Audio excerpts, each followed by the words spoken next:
y'all, it's Niecy Dixon. Welcome back to my YouTube channel. If you are new here, welcome. If you are returning, y'all, welcome back. I hope y'all hit that subscribe button because we are almost to 3,000. Tonight, we have some foolishness to talk about, y'all. The tea has been spilled. Paige let us know that she is the CEO of God Gives His Battles to His Strongest Soldiers. Paige is the founding and president of the Ride or Die Club and also the creator of Till the Wheels Fall Off. Announcement before we get into it, y'all. I have a surprise, y'all. Every Thursday night, we have another live panel coming to y'all where we will discuss Sisters on BET as well as Married at First Sight on Lifetime. We also will have little evergreen topics if y'all want to, just talk about what you've been seeing in the blogs. But the panel will be including myself, of course, Bondi Blue, Jamie, that's me, and Jay Lee. This will happen every Thursday night at 8 p.m. Central. We will be rotating throughout each other's channels. So make sure you subscribe and hit the notification bell for all of our channels.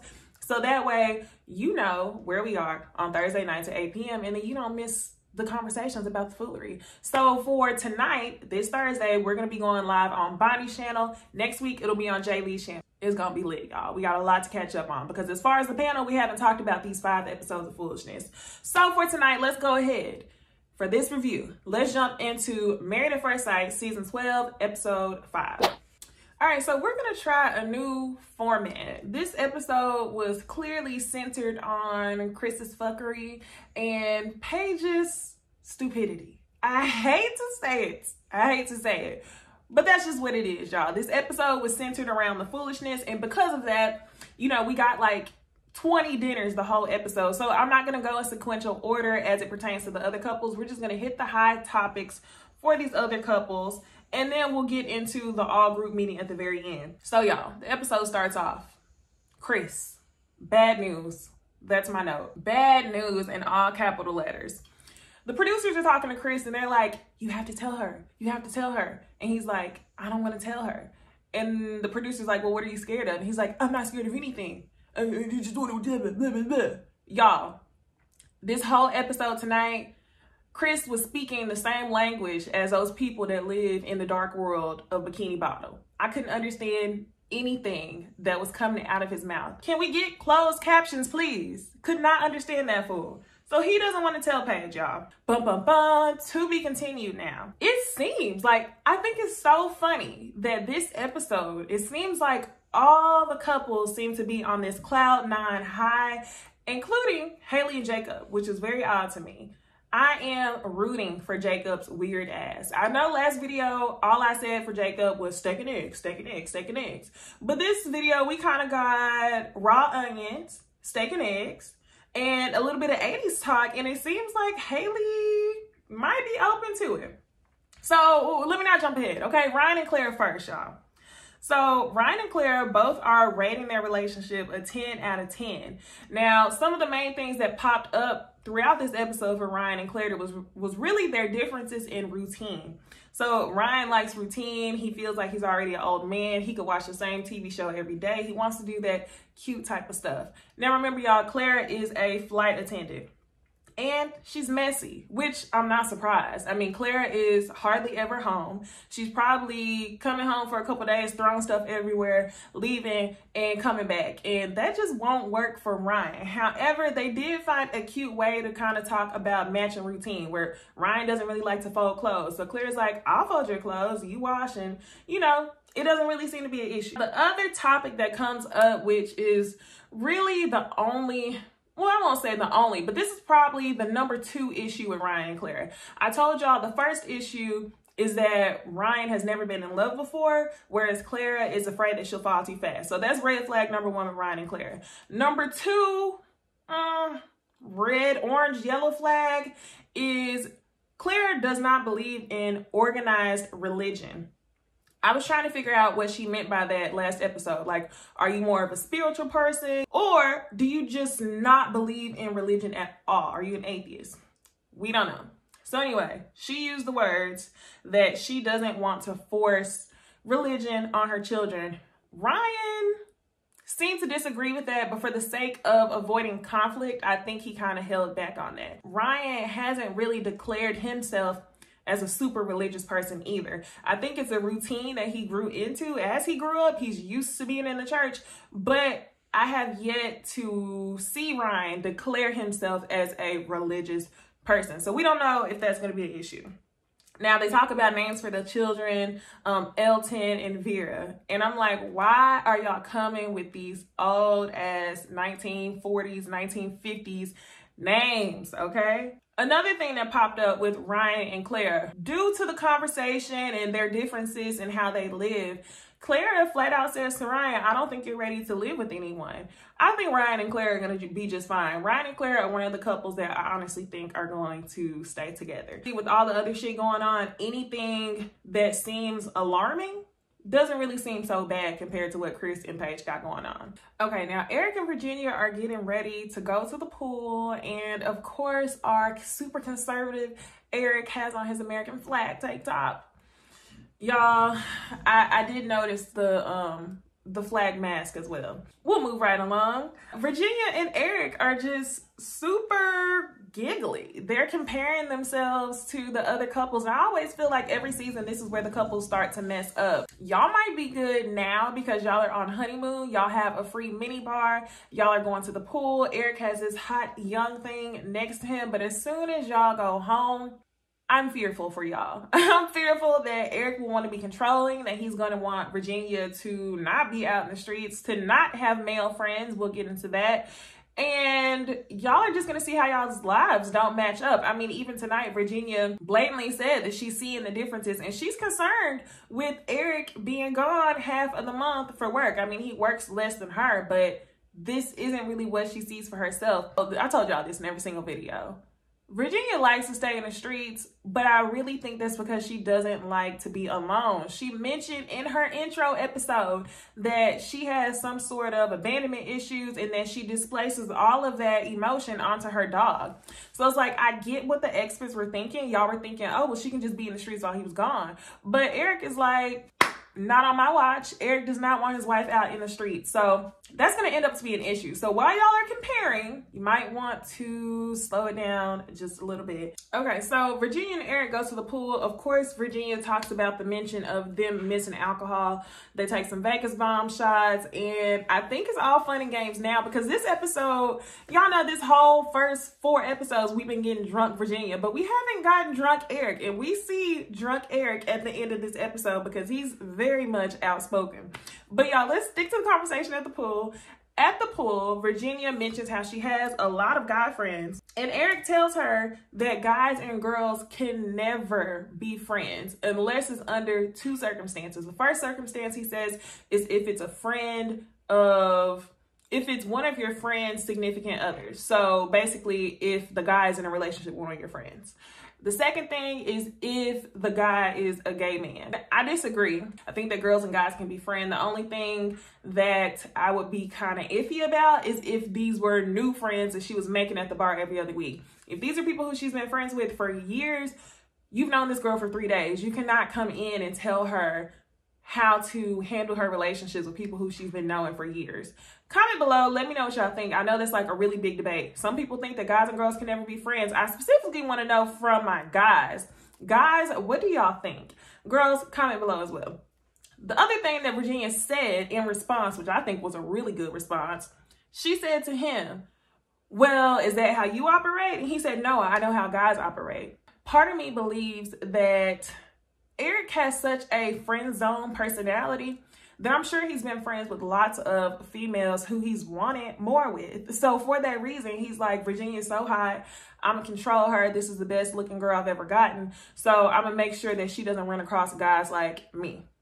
Y'all tell me what y'all think. Now, next, let's go ahead and move into Brianna and Vincent. Y'all, thank God, Vincent's grandmother is doing well. He really is head over heels for Brianna now. He feels like Brianna really had his back throughout that whole situation. She was there for him. And Vincent used so many words to describe his relationship and his feelings for Brianna, and it really, really offset all the foolery that was happening. So I really, really enjoyed Brianna and Vincent. Brianna and Vincent start talking about where to live. Are we going to live in a high rise or are we going to live in a townhome? And Vincent's like, oh, well, you get more bang for your buck in a townhome. And Brianna's like, we're going to live in a high rise. So then Vincent was like, your family told me that you were bossy. And basically he's just going to let her get her way because he's so sprung. Like, that's the perfect word to explain it. He's sprung. Lastly, Jacob and Haley. They watched the Goonies the night before. Jacob is literally trapped in an 80s time machine. He even mentioned that his favorite car was the car from Back to the Future. And this time, Haley seems more receptive to his jokes. So at the first dinner that they have, this is whenever Jacob is talking about raw onions, and Haley literally just looked disgusted with him. She looks like she is not attracted to him in any way, shape, or form. So I'm like, okay, this isn't gonna work. But then they have a second dinner where he explains that they watched a movie, they got along, Jacob's cracking all these lame jokes. He says, how many holes in a straw? Then he mentions his most embarrassing moment is probably the pink thong. And it seems like this time they're actually getting along. And I just screamed at the TV and I said, I'm rooting for Jacob's weird ass. I really am. I want him to win over Haley. It seems like they're so good this episode, which is weird because I mentioned to y'all, all the couples are on a high whenever Chris and Paige are in the same spot. I was gonna say on a low, but they're in the same low spot. I think Haley's trying to give him a chance, but I feel like she's gonna be on and off because deep down she knows that the attraction just isn't there. So now, y'all, without further ado, let's get into Babygate. Paige and Chris are having breakfast and Paige says, you're not gonna say grace? Come on, blessed dollar signs. Aren't you super religious? Go ahead, say your grace. So he says it's 2-second grace, thank you God. And she's just like, okay. Paige mentions to him that she feels like she's pulling teeth. And honestly, y'all, if I'm telling y'all the truth, this episode, I really felt myself getting more upset with Paige than I did with Chris. Even more than episode 4. Paige is foolish, okay? I'm trying to refrain from talking crazy. Paige is foolish because one thing we know, y'all, one thing we know is fuckboys are going to fuckboy, but it's up to you to decide how to navigate that situation. And Paige basically tells us that she's built for this shit. So we're gonna go in sequential order for this. They're eating breakfast. Paige feels like she's pulling teeth. Chris says, I got a lot of shit going on. What? Whatever. He's got a lot of shit going on. We can't understand anything he's saying. Paige is saying, well, tell me what's going on. It's important. I'm your wife. I'm your wife. Tell me what's going on. And my thing here, Paige, you do not have to keep reminding this man that you are his wife. You don't. Paige is almost trying, I feel like she's trying to force Chris into this. Like, these are our vows. We did this. This is why we have to stick together. But if the attraction isn't there for Chris, he cannot force himself to treat you like his wife. I think Chris is looking at this as an 8-week assignment. He decided that it was just going to be an 8-week assignment once he saw you walk down the aisle, which is why he's saying to you, what's going on doesn't matter, and then he doesn't have to tell you. Because at the end of this, he's still unsure if he even wants to be with you or not. So in his mind, he's like, do I even want to embarrass myself, throw this into the equation when at the end of this, I don't even know if I want to be with her? So Chris tells Paige that whatever's going on, he doesn't want to tell her simply because he doesn't want it to be real. So then she was like, tell me. And he was like, okay, you want to talk? He pulls her into the bathroom, and this is the most physical interaction that I feel like I've seen Chris and Paige have on screen. Whenever he pulled her into the bathroom, it seems like off screen, all he's doing is getting her to bust it open. So that's unfortunate. But Paige almost seems smitten whenever he pulled her hand, like, come on, let's go. He pulls her into the bathroom. He starts running all this water. He tells Paige to take off her microphone, and he obviously tells her what happens. He walks out. His armpits are drenched in sweat. So I honestly believe that this is a stressful time for Chris. Chris was nervous as hell based on the darkness underneath his armpits. He walks out and production says, what is she doing? And Chris says that Paige is having a moment. Paige walks out almost as if she's going to faint. She's so limp. And this is where I kind of get annoyed because I don't see how you were in between a rock and a hard place. You've known this man for all of 2 days. You've known this man for 2 days. and you're confused on what to do. Write the shit off. Write it off. All of this was not in the stars for you. It was a mistake. Let it go. I don't understand. So no, I don't feel bad for Paige. Paige walks out so limp. I don't feel bad because you want a man so bad.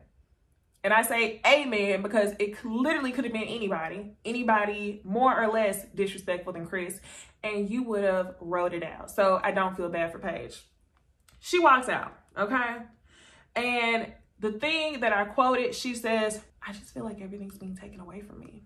Well, Paige, the way I feel about it is you can't miss something that you never had. Chris was never a husband to you. So that's why you should just go ahead and cut your losses, sis. So this is where Chris and Paige confide in Vincent and Brianna. We get Vincent and Chris sitting in one room, and you're getting Paige and Brianna sitting in another room. So Brianna and Paige are talking. Paige breaks the news to Brianna, and this is where Brianna starts cussing like, what? This is some fucked up shit. This is ridiculous. This is crazy. And they both decide that something isn't adding up. He was engaged in February. I think he said they broke up in May. That's what he told Paige. It is now, I believe it's probably like the end of August or September. So they're like, how is she pregnant? And at this point, Paige doesn't even know how far along the girl is. So on the other side of things, Chris and Vincent are talking. And that's whenever he goes into more detail. And he tells Vincent that May wasn't the last time that they had sex. So he was still intimate with her. It sounds like he was with her probably up until the wedding. So y'all, if we think about it this way, tell me what y'all think. Do y'all think that Chris's ex-fiance is really pregnant? Or do y'all think that she might have told him this out of spite once she found out that he got married to a stranger? I honestly think that's the case. I think he was sleeping with this girl up until the wedding. I actually did a little bit of a research. I like to read up on the stuff like this, but I don't like to report it because it's just too much. So I was doing some research, and his ex-fiance is on Facebook. And the mother of his ex-fiance put out a statement saying that Chris and the ex-fiance were together all through June. They actually both caught, C-19 and were quarantined together through June 2020. He got married in August 2020. So I honestly think this came as a shock to the ex-fiance that he got married. So for that reason, she may be lying. Who knows? Either way it goes, Chris is a fuckboy. I mean, at this point, what do you expect? I don't have any energy to give him in his fuckery. So while Paige is talking to Brianna, one of the most foolish things she said, this is whenever I just fell back and I was like, I can't take it anymore, is whenever Paige says to Brianna, well, what if he just decides that he can't handle it? Who gives a fuck what Chris can handle? This is not about Chris. This is about you, Paige. Leave. And this is where Brianna, like a smart friend, does. She honestly did more than Paige's bridesmaids by telling her about Chris. She says, don't think about Chris in this situation. Think about you. She doesn't want to impose her thoughts or her opinions on Paige, but she is pretty much making it clear, like, this is how you need to be thinking. You need to go, sis. Run. Another thing she asked her is, do you think y'all can stay together? And Paige leaves it at, it's hard. Again, you've known this man for 2 days. No sympathy for fools. Chris and Vincent are talking, and Vincent asks the golden question, Chris, do you believe that she's really pregnant? And Chris says 100% he believes her, but he also feels like in the Bible, your wife comes before everybody. After that whole situation, Vincent and Brianna meet back up, and they both agree that this is awesome shit and that they both would dip if they were Paige. So it's really funny because Paige thinks that she is being a ride or die, being a good wife, sticking to her vows, this, that dumb stuff to try to logically force herself into staying in something that's not for her. Meanwhile, all the other couples are looking at her like, couldn't be me. Bless her heart. You better than me. And you know what that means. If you like it, I love it. Y'all know what all those mean. You a damn fool. Okay, to offset all of the shenanigans, we get another Vincent and Brianna scene, y'all. And they're having dinner at it looks like a beach or like a fake beach. And as soon as I saw the clip and I saw Vincent rubbing his toes on Brianna, I was like, oh yeah, they did it. They did it. And y'all know whenever I talk about the other couples, I be like, bust it wide open. I be like, oh, they had sex. But we're going to say Brianna and Vincent made love. They finally did it. From what I saw, they're falling in love. Vincent goes as far as to call it was magic. He says it was magic, and I'm loving them. He also says that they were a match made in heaven, and essentially he says that Brianna feels like his best friend. So I hope they keep this same energy whenever they go home. I told y'all about my red flags with Vincent. Hopefully that won't seem to be an issue. But other than that, like, I love it. Brianna and Vincent, y'all are this season's Woody and Amani. So get ready. Once y'all decide to stay married, y'all are going to go on to the couples cam episodes for next season. So you did it. Congratulations. Don't disappoint me, please. Okay, so Paige and Chris have dinner. It's been a couple hours since she found out all of the nonsense. He's saying that the last time he was intimate with this woman was 6 weeks ago. And it was funny because he's such an idiot. He tells Paige, well, I had to tell her I was married, and he starts laughing. And Paige is just sitting there. She tells Chris that she's no nonsense. You're full of the nonsense for me. Paige, you're a damn clown at this point. You're full of the nonsense. You get paid for the nonsense. I don't see how you're not. Chris says all of a sudden, y'all, all of a sudden when Chris was never attracted to Paige, he was having panic attacks because she wasn't attractive. On paper, they match, but she's not a trophy wife. All this other stuff, you wasn't really feeling her like that. Now, all of a sudden, Chris's main concern is his wife. His wife comes first, and all he cares about is Paige in this situation.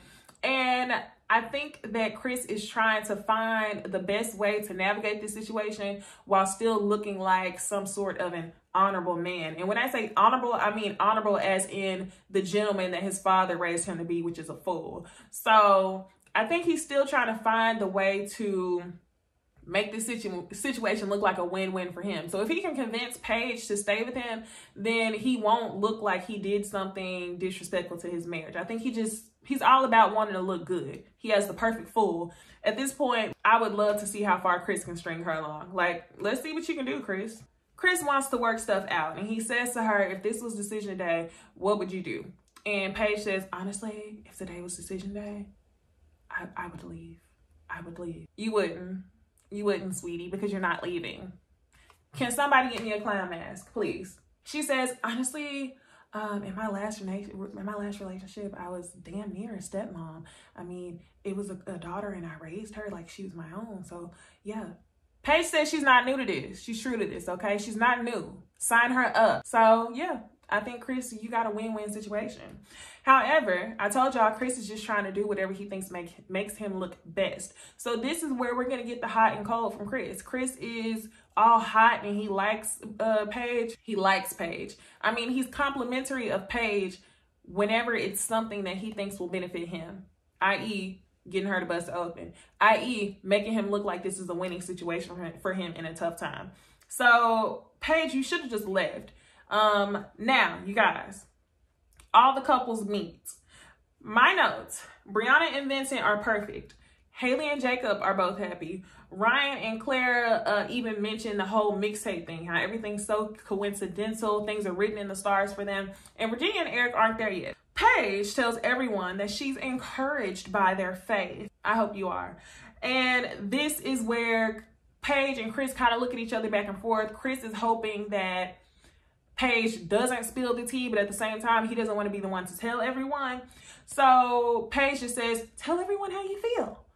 And they kind of put on this united front of foolery. This is where Chris tells everyone that his ex-fiance is pregnant, and everyone's like, Paige, we're here for you. We're here for you, Paige. We're here for you. Because they know the person who's getting the short end of the stick in this situation is Paige. They know that the timelines don't add up. They know that he probably was potentially with his ex-fiance a minute before the wedding. And this further leads me to believe that whenever he left that hotel room for 2 hours, he was on the phone talking to his ex-fiance. He knew. I think he knew what was going on, or either he was getting cussed out, and then later on, because that wasn't enough, she had to tell him that she was pregnant. Again, she says, God doesn't give you anything that you can't handle. Paige got a heavy duty back because she's handling a lot right now. And this is where the other couples tell her, well, if you can make it through this, you can make it through anything. This is their way of saying, you foolish as hell, but not for me. Chris breaks down again. We have not gotten a single episode without Chris fake crying. Chris runs off, he's fake crying. Paige runs after him, and he feels bad because this experience is bad for Paige and it's bad for him. And he says that he does not want to be bothered. He doesn't want to be bothered. Paige, stop chasing this man. Stop forcing this man. This man does not want to meet you halfway. And I think that's how he honestly feels. He's only being nice to you because he doesn't want to look bad. So stop chasing this man. Eric and Virginia show up late, y'all. Paige and Chris come back, and Chris says he can handle it now. You can tell that they are both drunk, but they start asking some really good questions. So he tells the story again. He catches him up, and Virginia says, is the baby yours? And Chris is immediately offended. He says the best thing that y'all can do for us is basically respect our privacy and that he doesn't owe them anything. Okay, you don't owe anybody anything, including Paige, right? Eric, this is where I told y'all we are introduced to drunk Eric. Eric says to him, if you want what's sitting right there, you better work for it. And Eric and Virginia are just being too honest. Like, I think they kind of overstepped their boundaries, but at the same time, I'm here for it because those are the things that somebody has to say out loud for Chris. Like, somebody call him out on his bullshit if Paige isn't going to do it. So it looks like next week they're going to be almost fighting and whatnot, blah, blah, blah. But this week, y'all, I'm really just tired of Paige and Chris. More so Paige. Y'all tell me if this episode had y'all going harder, like against Chris, or were y'all more annoyed with Paige? But other than that, y'all, we are almost to 3,000 subscribers. Be sure to like, comment, subscribe, and also meet me tonight at 8 p.m. Central on Bounty Blue's channel. Hit the notification bell on all our channels so you don't miss our lives. And without further ado, I will see y'all in the next video. Bye. 48 hurt.